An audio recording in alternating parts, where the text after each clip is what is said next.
नमस्कार। रूबरू प्रोग्राम में आपका स्वागत है। मैं हूं सुशील भारती और आप देख रहे हैं अपना ये खास प्रोग्राम रूबरू।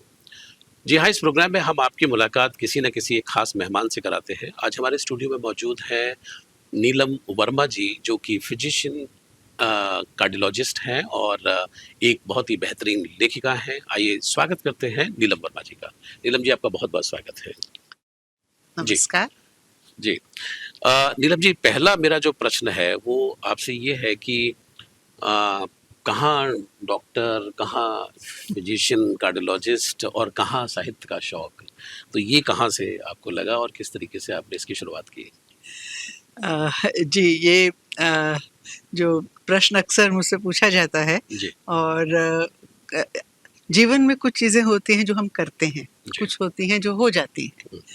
तो डॉक्टर बनने का जो मेरा एक एम्बिशन था वो बचपन से ही था। जब मैं 3-4 साल की थी तभी से कि मुझे डॉक्टर बनना है।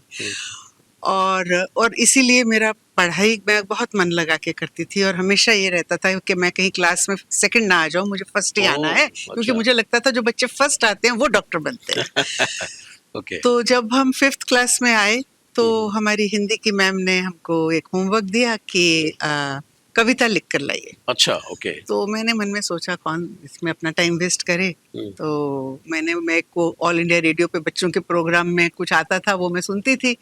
एक कोई गीत आता था, उसके मैंने लाइनें थोड़ी सी लिख के ले गई। मैंने कहा मैम कौन सा बच्चों का प्रोग्राम देखती होंगी। बचपन में तो ऐसा ही दिमाग चलता है ना। तो I try to find the easy way out. और वही हुआ, मैम ने मुझको शाबाश भी लिख दिया और मैं बड़े आराम से अपनी सीट पे आके बैठ के वो उसका आनंद ले रही थी। तो मेरी जो पीछे की सीट पे मेरी फ्रेंड बैठी थी उसने देख लिया। अच्छा। वो मेरी कॉपी उठाई और भागी मैम के पास, मैम ये इसने चुरा के लिखी है। अब अच्छा। वो जी ना उसमें आती है। अब मैम मेरे को घूर रही है और मुझे कहा खड़े हो जाओ। अब जो मेरी पूरी क्लास, मैंने बहाने तो बहुत बनाए लेकिन मतलब मेरे अंदर मुझे अपने आप को तो एहसास हो गया ना कि हाँ ये मैंने लिखी तो चुरा के ही है। तो लेकिन गड़बड़ हो गया तो शर्म भी बहुत आई। और उस बचपन में थोड़ा सा भी अगर आत्मसम्मान को आघात लग जाए ना तो बहुत गहरा लगता है। तो और वो भी in front of all class, in front of the whole class. तो मैंने कहा कि जो भी है अब चलो मैं थोड़ा थोड़ा लिखती हूँ। जोड़ तोड़ करने का ऐसे ही मन में आ जाता था। तो मैंने एक अपनी ना कॉपी बना ली और उसमें मैं कुछ जैसे भी मेरे को चीजें आसपास दिखती थी। अब बचपन में तो यही होता है ना कि जो मैं सुनती थी जैसे ऑल इंडिया रेडियो पे, वैसे मैं थोड़े थोड़े करके जोड़ जोड़ के लिखने लगी। अब वो एक दिन क्या हुआ कि वो कॉपी बैग में होती थी और वो घर में मेरी मम्मी के हाथ आ गई।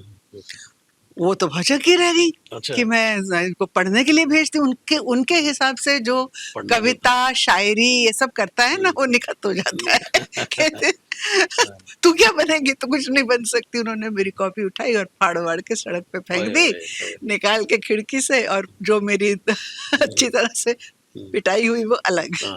तो मैंने कहा ओके, लेकिन मैंने एक उसकी डुप्लीकेट कॉपी अपने स्कूल के डेस्क में रखी हुई थी। अच्छा। लेकिन मैं अब सावधान हो गई। आप भी उस्ताद थे शुरू से। सावधान हो गई। मैंने कहा अब ये जो लत लग गई। और फिर वो क्लास के सामने सबको सुनाओ तो बड़ा अच्छा लगता था मुझे कि बड़ी वो होती थी। और हमारी एक वहाँ पे स्कूल में एक वॉल मैगजीन होती थी, उस पर लिख लिख के बच्चे लगाते थे, तो मेरी भी लग जाती थी। अब एक बार वो उन दिनों बच्चों की मैगजीन आती थी, पराग। उसमें वो एक प्रतियोगिता देते थे, एक पंक्ति दे देते थे, इस पर लिखिए आगे से कविता। तो उसमें एक दिन मैंने देखी एक अंक में कि उन्होंने पंक्ति दी थी, बादल नया संदेशा लाए। अच्छा। तो बस वो अंदर से जो, और उन बाई चांस वो उस समय पे सावन का मौसम भी था, तो मैंने कुछ उसमें लिख के मेरे को ये पता चल गया था कि कविता में 3 या 4 उसके छंद होने चाहिए। तो मैंने 4 छंद बनाए उसके और मैंने भेज दी और वो बाई चांस उन्होंने एक्सेप्ट कर ली। अरे क्या और वो उसमें छप गई। अब जब वो अंक आया पराग का, मैंने छुपा दिया। मैंने कहा मम्मी के हाथ में ना पड़ जाए, कहेगी तो बाज नहीं आती। एनीवे, अब हुआ ये कि उसमें जो कविताएं जिन लोगों की छपी थी, 5 या 6 लोगों की उस लाइन पर जिन्होंने लिखी थी, उनको उन्होंने पुरस्कार भी भेजना था। तो घर में 5 बुक्स का एक पैकेट आया बहुत अच्छी-अच्छी किताबें साहित्य की उसमें। और मैं जब स्कूल से आई तो मैंने देखा मेज़ के ऊपर किताबें पड़ी हैं एक पैकेट में और मम्मी खोल के उनको कभी इधर रख रही हैं, कभी मैंने कर लो, ये तो होगी आज हो गया, गड़बड़, आज ये गड़बड़। पुरस्कार इनके हाथ में चला गया, अब होगी अच्छे से पिटाई। फिर मम्मी ने मेरी तरफ देखा, फिर स्माइल करने लगी। Then she hugged me, she loved me and she felt कि नहीं मतलब इसमें भी कुछ ईश्वर की इच्छा है कोई जो ईश्वर कि की ये इच्छा है। हाँ, तो वो और उनका कुछ वो जो टैलेंट है। हाँ, जो रौद्र रूप था वो सौम्य रूप में बदल गया। तो अब उन्होंने मुझे भी प्रोत्साहित करना शुरू किया और कहती हैं अच्छा ये जो तेरा जो छपी है पोएम जा मोहल्ले में उस आंटी को दिखा के आ जा, वो वाली आंटी स्कूल में पढ़ाती हैं, जा वो वाली आंटी कॉलेज में। तो अब मेरे आसपास भी सब में मेरी शान होने लगी, मतलब उस टाइम ये बहुत होता है ना। ज़ाहिर-सी बात है कि तो बच्चे का कॉन्फिडेंस ऊपर आ हाँ, गया। तो अब उन्हीं दिनों में ये बात है 62-63 की, तब इंडो चाइना वॉर शुरू हुई और तब ये ऑल इंडिया रेडियो पे बड़े-बड़े पोएट्स के गीत आते थे, जैसे बाल कवि वैरागी और भवानी प्रसाद जी और इन सब के, तो वो मैं सुनती रहती थी। तो मुझे एक टॉपिक मिल गया उससे, और जो मेरे उसमें जो पोएम छपी थी ना पराग में, मैंने तो उसको प्रकृति के साथ ले लिया था, लेकिन मैंने देखा जो बाकी जो होंगे कि मतलब वो थोड़े बड़े लेवल के बच्चे होंगे, जी। उन्होंने बादलों को युद्ध के साथ जोड़ के कविताएं लिखी हुई थी। ओके। तो वो देख के मुझे एक सबकॉन्शियस माइंड में गया कि जब हम कविता लिखते हैं तो जो चीज़ जैसी है वैसी नहीं, हम उसको सिंबलाइज कर सकते हैं, हम उसके अलग-अलग तरह के, हम उसके बिंब और प्रतीकों के माध्यम से। के माध्यम से भी लिखी जा सकती है। तो वो एक माइंड में आ गई बात कि प्रकृति में भी हमें बहुत सारे प्रतीक मिलते हैं, तो जिनकी तरफ अगर हम थोड़ा ध्यान दें तो हम कुछ अपने कहने में हम कुछ नया कह सकते हैं। तो और वहाँ से वो मैंने सुनना शुरू किया। तो मैंने देशभक्ति पर और वीर रस से भरी हुई ओजपूर्ण कविताएं लिखनी शुरू की। और उन दिनों नवभारत टाइम्स में एक बाल भारत का पृष्ठ आता था हर संडे को, जी, जी, जी। तो मैंने उसमें वो भेजनी शुरू कर दी। अब अक्सर हर वो संडे को मेरी उसमें कविता छपी होती थी और मम्मी जब ऐसे जाती थी गली से तो वो कहती थी आज भी नीलू की कविता छपी है। आज तो उनको भी अब बहुत अच्छा लगता था, जी, जी, जी। गर्व क्या एहसास होता हाँ, था। हाँ, हाँ। तो वो एक मेरी उन्होंने काट के उनमें से एक मेरे लिए स्क्रैप बुक बना दी कि आगे भी वो आज भी है मेरे पास अच्छा, में। अरे वाह! अरे वाह! तो उसको लेके आना चाहिए था, दिखाना चाहिए था दर्शकों को। कोई बात वो बहुत रखी बढ़िया, हुई है। बहुत बढ़िया। तो ये होता रहा मेरा जो ये संस्कार जो है लिखने का, चूंकि आगे हम नृत्य की भी बात करेंगे, ये संस्कार पिता की तरफ, माँ की तरफ से तो नहीं आया किसी की होगा। तरफ नहीं था। वो जो मैंने चोरी की कविता लिखी थी बस। उसी की बीमारी है अच्छा, ये। अच्छा, उसी का ही। उसी की रिपरकशन है। ओके। कई बारी कोई नेगेटिव एपिसोड आपके जीवन में एक बहुत वो बड़ा भी बहुत बदलाव ले बदलाव आता लेके है। आ जाता है। तो अब मैं 8th क्लास में आ गई, अब मेरे को तो साइंस लेनी थी। अब ये हुआ कि जो स्कूल में हमारी हिंदी की मैम थी, उनकी मैं विशेष रूप से वो प्रिय छात्रा रही। प्रिय छात्रा बन गई और वो ये सोच रही हैं कि ये तो साहित्यकार बनेगी, ये तो आर्ट्स लेगी। और जब वो फॉर्म भरने का टाइम आया तो वो मम्मी आती थी स्कूल में, उनसे भी मिलती थी, तो वो कहती थी इसको ना साइंस मत लेने देना, इसको ना आर्ट्स लेके देना आप। मम्मी कहती थी स्कूल में आपके पास रहती है, जो कुछ भी आपको ठीक लगता है बोलो इसे करने के लिए। तो उन्होंने भी बहुत ट्राई किया कि मैं आर्ट्स ले लूँ, उनको लगता था साइंस इतना मुश्किल है, वो घर घर में कौन इसको उसके लिए ट्रेन करेगा, उसके लिए तो बहुत लोगों को पढ़ना पड़ता है, जा के ट्यूशन्स होती हैं, वो होती हैं, मेरे में तो इतनी हिम्मत नहीं है। तो मुझे कहती नहीं तू आर्ट्स ले ले। मैंने लाइव फॉर्म भरा और मम्मी को बोला यहाँ साइन कर दो। अब मम्मी ने साइन कर दिया, मैं साइंस में चली गई। और वो जो मेरी हिंदी वाली बहन जी थी रामेश्वरी शर्मा, वो नाराज हो कहती नाराज हो, कहती आपने वो मेरी मम्मी को कहती हैं आपने क्या इसको करा दिया, ये तो छोड़ देगी फिर लिखना कविता। मैंने कहा देखिए बहन जी, डॉक्टर बनने के लिए कॉलेज जाना पड़ता है, यूनिवर्सिटी जाना पड़ता है, तब बनते हैं। कविता तो कैसे भी लिख लो, मैं आपको वायदा करती हूँ मैं कविता नहीं छोड़ूंगी। तो खैर वो किसी तरह से वो समय निकल गया वो। लेकिन जब भी कोई स्कूल में कोई विजिटर वगैरह आता था तो वो मुझी को बोलती थी कि तुम सुनाओ इनको कविता, जैसे स्टेज पे होता है ना जाके सुनाने के लिए। तो उनका बहुत मेरे ऊपर जिसको कहते हैं एक विश्वास था और वो मुझे प्रोत्साहित करने के लिए कि कहीं छोड़ ना दे बिल्कुल, लिखना। बिल्कुल, बिल्कुल, बिल्कुल। तो खैर फिर उस अब समय पे मैं टीचर भी बड़े कंसर्न होते बहुत थे। कंसर्न्ड होते हैं। तो वो मैं क्योंकि उसके उस टाइम के ऊपर मेडिकल से पहले एक प्री मेडिकल होता था, तो वो प्री मेडिकल के लिए हिंदू कॉलेज बेस्ट था।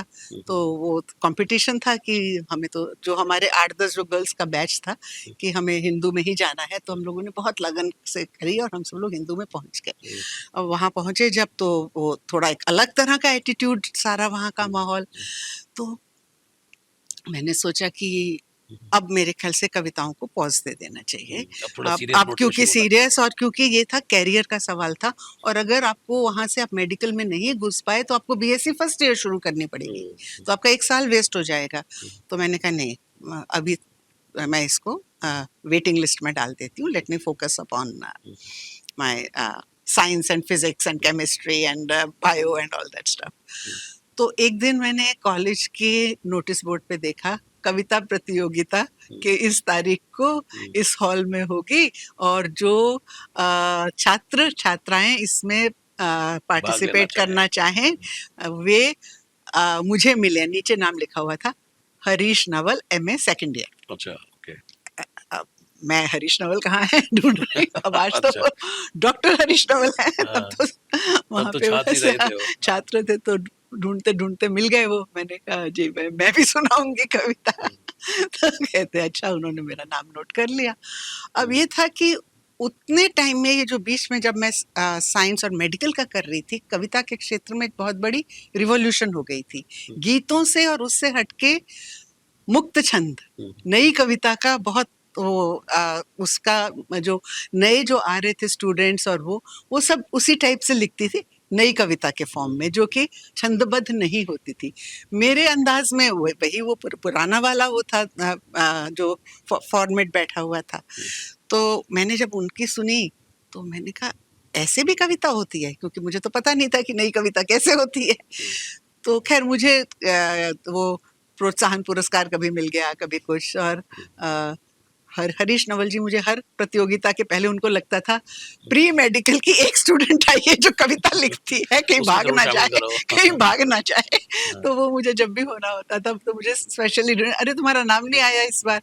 तो मैं कहती थी अच्छा। फिर मैंने धीरे धीरे नई कविता के अंदाज को समझा, उसको मैंने कोशिश करी कि मैं ऐसे हिंदू कॉलेज में रहते हुए, और मैंने अपनी पहली नई कविता वहीं पर लिखने का वो किया, कोशिश की, और वो काफी अच्छी मेरी बन पड़ी। छोटी सी कविता थी। तो वहां से मुझे, और उन लोगों को सुनने से, आपको पढ़ने से, और अच्छे पोइट्स को जब इतने सारे 20-25 छात्राएं जो कि सब के सब हिंदू कॉलेज में तो जो थी वो सब टॉपर्स ही होती थी, उनको सुनने से जो मेरे अंदर एक नए तरह का वो अंकुर जो फूटा कि अच्छा कविता में ये प्रयोग हो रहे हैं आजकल। तो थोड़ा सा, क्योंकि माइंड तो साइंटिफिक था, तो मैं थोड़ा उसके आगे का भी सोचने लगी, अच्छा इसको ऐसे भी करके लिख सकते हैं। तो वो थोड़ा मेरा पैरेलल ट्रैक के ऊपर उसी का परिणाम चलता रहा। जो बहुत सारे आपके कहानी संग्रह वो बाद में सब जो आए हाँ, हैं। अब मैं आई, अब मैं मेडिकल कॉलेज में आई। अब मेडिकल कॉलेज में जब उन्होंने बुक्स लिखाई, इतनी मोटी मोटी किताबें, मैंने कहा now poetry is gone out of the window. तो और मैं पूरी तरह से अपनी बुक्स में ही डूब गई। और एक दिन वहाँ के कॉरिडोर में चलते चलते मैंने देखा वॉल मैगजीन लगी है, और उस पे हमारे सीनियर डॉक्टर्स की कविताएं लगी हुई। क्या फिर से बुखार चढ़ गया। मैंने कहा अच्छा, मतलब डॉक्टर कविता भी लिखते हैं। तो छूटा नहीं, थोड़ा और कॉन्फिडेंस आ गया कि ठीक बिल्कुल। तो मैंने तब तक थोड़ी, मतलब और अच्छे से अपने आप को, जिसको कहते हैं, क्योंकि फीलिंग्स और उनको आप कैसे एक्सप्रेस करते हो वो सुनने से ही या पढ़ने से ही आता है। तो उन लोगों सबको वहाँ पे जो सुना था वो सबकॉन्शियस माइंड में गया हुआ था, तो वो थोड़ा मेरा और अच्छी तरह से बनने लग गया। तो मेरी वो जो धारा एक बह रही थी, वो फिर से, जो पतली सी धारा सूख रही थी, वो फिर से फुल फॉर्म में आ गई। अब उन दिनों एक और बहुत, जिसको कहते हैं ना, चीजें हो जाती हैं। ऑल इंडिया रेडियो से युववाणी शुरू हुआ। हाँ जी, हाँ जी। और युववाणी में मैं देखती थी कि उनका वहाँ पे काव्य गोष्ठी आती थी। तो मैंने कहा अच्छा, मेरे पास भी अच्छी खासी हो गई हैं कविताएं, तो मैं जाकर देखती हूँ वहाँ पर कौन इसके वो हैं, और मैं उनको मतलब अपना वो देकर आती हूँ, अपनी ये परिचय देकर आती हूँ। तो देखते हैं। तो वहाँ मैं गई, अपना उठा के अपना बस्ते में डाल के सारा वो जितनी मेरे वो मैगजीन की छपी हुई थी और जो भी जो लिखी हुई थी वो कॉपी भी। तो वहाँ मैंने बाहर नाम देखा, जब उनसे पूछ कर दिया, उनका उस रूम में चले जाओ, वहाँ नाम लिखा हुआ था रमानाथ अवस्थी।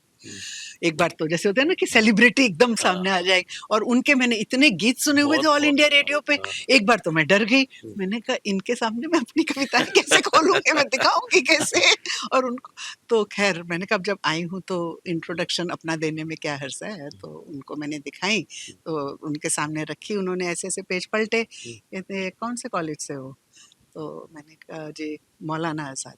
मेडिकल स्टूडेंट हो? मैंने कहा जी। मुझे ये समझ नहीं आया कि ये पॉजिटिव में लेंगे कि नेगेटिव में लेंगे। कहते अच्छा हम आपको सूचित करेंगे। मैंने कहा जी। और 15-20 दिन में मेरे को एक काव्य गोष्ठी के लिए आमंत्रण आ गया। अच्छा। अब रमानाथ अवस्थी जी खुद एंकरिंग करते थे, क्या और वो जो उनका एक अंदाज था ना, मतलब कविता और गीत तो अलग हैं उनके, जो एक उनका एटीट्यूड है एज अ पोएट, तो उन्होंने पहला जिसको कहते हैं, मुझे गुरु मंत्र, हम 8-10 लोग बैठे हुए थे, सबकी एक एक कविता होनी थी। उनकी कुछ बातें ऐसी थी जो कि गांठ बांधने वाली थी। उन्होंने कहा तुम लोगों ने अभी शुरू किया है अपना यह जो सफर है, तो एक बात याद रखो, झुक कर कभी कुछ मत उठाना, भले ही वो कविता ही क्यों ना हो। तो वो एक अलग तरह का एकदम, जिसको कहते हैं ना, नहीं तो उन दिनों में बहुत होता है कि अपने आगे बढ़ाने के लिए अपने आप को इसके पीछे जाओ उसके पीछे जाओ, हमारे आसपास भी होता था। तो लेकिन वो एकदम उस चीज ने ऐसा अटैक किया कि अपना आत्मसम्मान नहीं खोना किसी भी कारणवश, कभी भी, किसी भी, भले ही वो कविता ही क्यों ना। तो खैर वहां पे मेरे को 3-4 बार उन्होंने बुलाया, तो उनके साथ एक बहुत अच्छा संपर्क बन गया। अब ये जो मेरी यात्रा थी कविता की, ये यहाँ से अपने फुल फॉर्म में शुरू हो गई थी, और मैं अपना लिखती रहती थी, और कॉलेज के डेज में तो वैसे भी बहुत फीलिंग्स आती हैं। और उन्हीं दिनों एक विचित्र जो हमारे, मतलब मेरे लिए ही शायद वो हुआ था, वो हमारा कॉलेज में एनुअल डे होता था, जिसमें कि ड्रामा कंपटीशन या ऐसे कुछ करते थे, ड्रामा प्रेजेंटेशन होते थे, वो जिसमें कि इंटर कॉलेज टाइप के, जिसमें तो पूरा का पूरा जो 5 इयर्स के कोर्स के होते थे, सारे के सारे स्टूडेंट्स मिलके कोई एक अपना प्रेजेंटेशन देते थे। तो हमारे ड्रामा सेक्रेटरी ने कहा इस बार हम ना बैले करेंगे। मैंने कहा ठीक है। बाई चांस हमारी क्लास में एक लड़का था जो कि गुरु पंडित बिरजू महाराज जी के शागिर्द प्रताप पवार जी से सीखता था। तो वो कहने लगा मैंने सोचा है, थीम सोची है अदले जहांगीर, मैं उसके ऊपर उनके साथ बैठ के काम करता हूँ, और फिर वो ना हमें डायरेक्शन देने के लिए ना बिरजू महाराज जी को भी बुला सकते हैं, क्योंकि वो उनके गंडाधारी शागिर्द थे।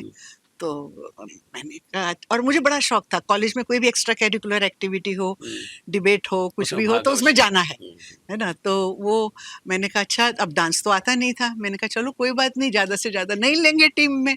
तो मैं भी जब उन्होंने शुरू किया सिखाना, तो वो जैसे जैसे बताते थे मूवमेंट, उसमें एक कोर्ट रूम सीन था जिसमें एक गजल पे डांस था, तो उसमें भाव वगैरह ज़्यादा था, एक्सप्रेशंस ज़्यादा थे, बीच में उसमें प्योर डांस का भी था। तो जैसा जैसा सिखाया मैंने थोड़ा थोड़ा कोशिश की, थोड़ा बहुत उनके साथ में। बाई चांस जो बाकी 2 लड़कियां मेरे साथ वो वाला सीन कर रही थी, उन्होंने डांस सीखा हुआ था, उन्होंने कथक सीखा हुआ था। तो मैंने कहा कोई बात नहीं, उनके साथ साथ मेरा भी शायद चल जाए। तो जब थोड़ा हमारा कॉम्पोजिशन हो गया, तो प्रताप भाई ने बिरजू महाराज जी को बुलाया। तो आए उन्होंने, वो फिर हर 8-10 दिन में आते थे, देखते थे हमारा कैसे, उसमें हमें थोड़ा टिप्स वगैरह देते थे। उनका एक अंदाज अलग था, वो हमें इतना रूहानी लगता था।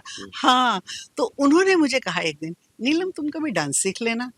मैं तो सेकेंड ईयर में थी। मैंने कहा महाराज जी अच्छा, अब उनके सामने तो कुछ नहीं कह सकती। मैंने कहा डांस कौन सीखता है यहाँ पे मतलब अपने सांस लेने की फुर्सत नहीं है, कहाँ मेडिकल में कहा। और वो कथक केंद्र बिल्कुल हमारे कॉलेज के पीछे ही था, मंडी हाउस में। तो लेकिन वो इतना मतलब माइंड उसमें वो नहीं हुआ। तो वो जब भी मुझे मिलते थे, जब भी आते थे, बाद में भी कॉलेज में अगर वो किसी अपने उसके लिए आए हैं, मेडिकल के लिए या किसी चीज़ के लिए, तो मुझे देखती, नीलम तुम डांस सीख लेना। मैंने कहा जी अच्छा। अब ये टाइम हो गया, मैं हाउस जॉब में आ गई। अब हाउस जॉब में हमारी लॉन्ग ड्यूटी आवर्स होते थे, कभी 48 आवर्स, 72 आवर्स, फिर हमें 2-3 दिन का गैप मिल जाता था। और उसमें मेरी जो फ्रेंड्स थी, कोई शॉपिंग जा रहा है, कोई पिक्चर देखने जा रहा है, मैंने कहा नहीं, मुझे कुछ और चाहिए, मुझे रिक्रिएशन चाहिए, मुझे कुछ एनर्जी अपनी वो करनी है।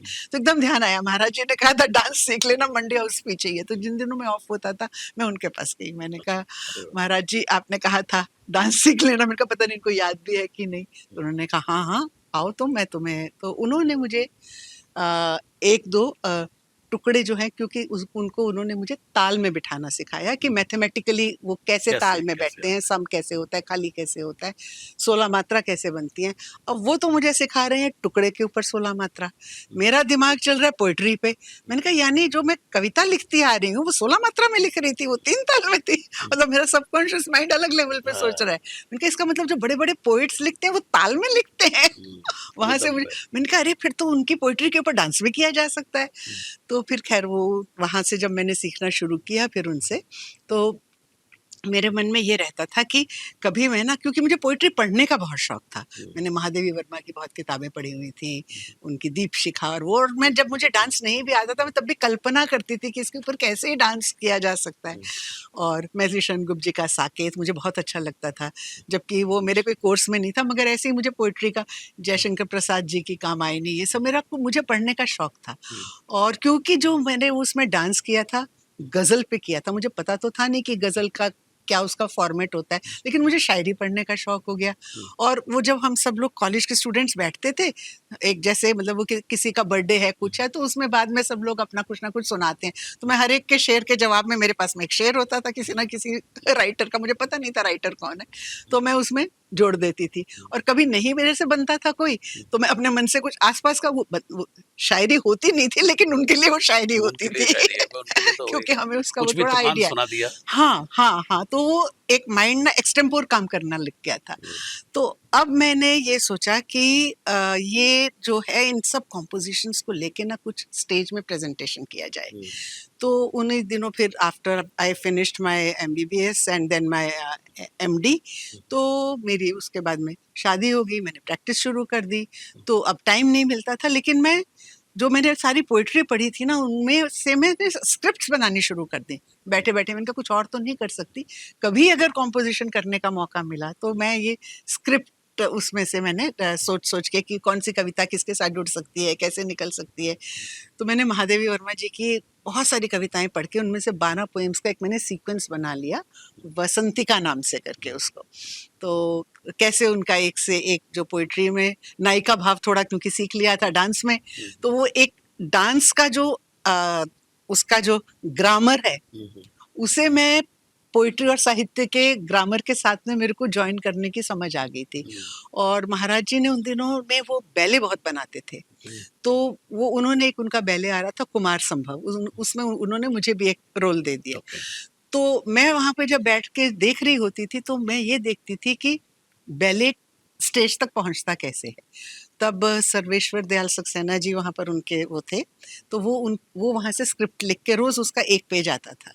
महाराज जी अपने साजिंदों के साथ बैठ के उसके ऊपर ट्यून फिक्स करते थे, फिर उसके ऊपर ताल फिक्स करते थे, फिर उस पर एक्सप्रेशंस के साथ में जो उनके मेन जो डांसर्स थे उनके ऊपर वो कैसे मूवमेंट जाएगा, कहाँ डांस का कैसे है क्या।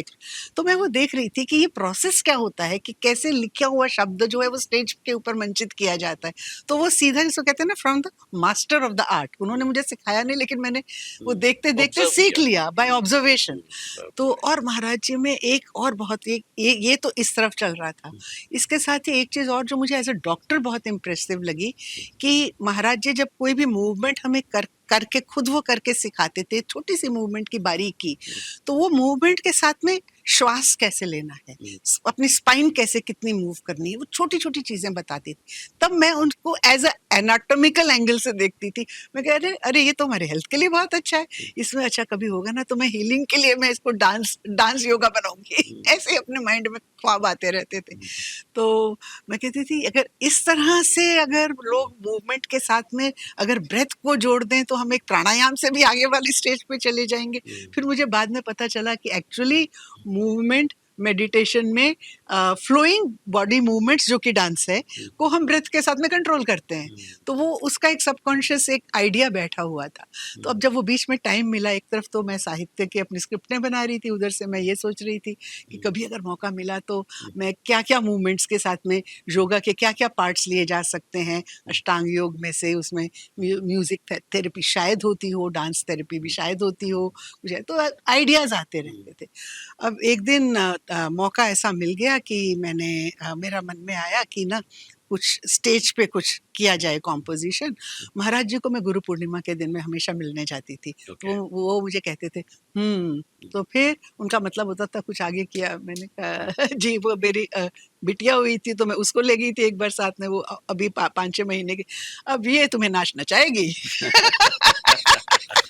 सही। मैंने फिर जब वो बच्चे भी थोड़े बड़े हो गए तो ऐसे ही मन में आया कि ना कुछ कॉम्पोजिशन करके देखती हूँ। तो मैंने कहा उनसे, महाराज जी से, मैंने कहा महाराज जी मैं ऐसे पोइट्रीज के कुछ पोएम्स को जोड़ के मैं कॉम्पोजिशन करना चाहती हूँ तो म्यूजिक के लिए और उसके। तो उन्होंने जो उनके पूरे ग्रुप में, बैले ग्रुप के म्यूजिशियंस में जो नोटेशन लिखते थे, अशोक भट्टाचार्य, वो वैसे उनके वहाँ पे फ्लूट प्लेयर थे। उन्होंने कहा वो है ना भट्टाचार्य को मतलब कि बुला ले तुम, तो वो तुम्हारे लिए मतलब जैसा कहोगे जो भी पोइट्री होगी उसके ऊपर बना देंगे। फिर मैं जो उनका बैले का जो लीड एक्ट वो था, डांसर था, वो ट्रिनिडेड चला गया था, वहाँ से वापस आया था ट्रिनिडेड से। कहते वो आजकल खाली घूमता रहता है, प्रदीप शंकर, उसका उसको बुला ले, वो तुम्हें कोरियोग्राफी में गाइड कर देगा, हेल्प कर देगा। मेरी टीम बननी शुरू हो गई। अब वो फिर वो एक दो लोग भी मिल जाए ना, फिर आपकी आगे से बनने लग जाता है, एक वो फ्लो शुरू हो जाता है। तो वो वहाँ से फिर मैंने वसंतिका नाम से मैंने वो जो उनकी 12 पोएम्स की स्क्रिप्ट बनी हुई थी उसको जोड़ के एक मैंने पूरा कॉम्पोजिशन 10-15 डांसर्स साथ में लेके एक अच्छी सी वो मेरी टीम बन गई। फिर मैंने मैथिली शरण गुप्त जी के साकेत के ऊपर मैंने उसको जहाँ हमारे राम करके, आपने प्रीतम के अमृता ऊपर भी नहीं शायद नहीं कुछ। वो मैंने अमृता शेरगिल पे फिर मैंने हाइकू लिखने सीखे हाँ, थे बाद हाइक्यू। में। हाँ। अब ये हो गया प्रोसेस। फिर मैंने गीता का मैंने पोइटिक ट्रांसलेशन किया।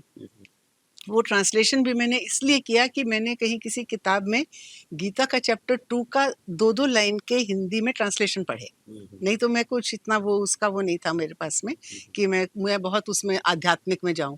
लेकिन जो वो है स्थित प्रज्ञ लक्षणम, वो स्थित प्रज्ञ लक्षणम को पढ़ते हुए मुझे लगा अरे ये तुम्हारे हार्ट के साथ कनेक्टेड है पूरा का पूरा।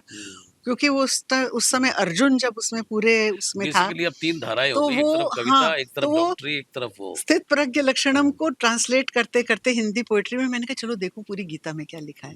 फिर वहां से मैंने उत्तिष्ठ भारत नाम से पूरी गीता का करके और मैंने फिर उसको डांस प्रेजेंटेशन बना दिया। वाह वाह वाह। तो वो हो गया।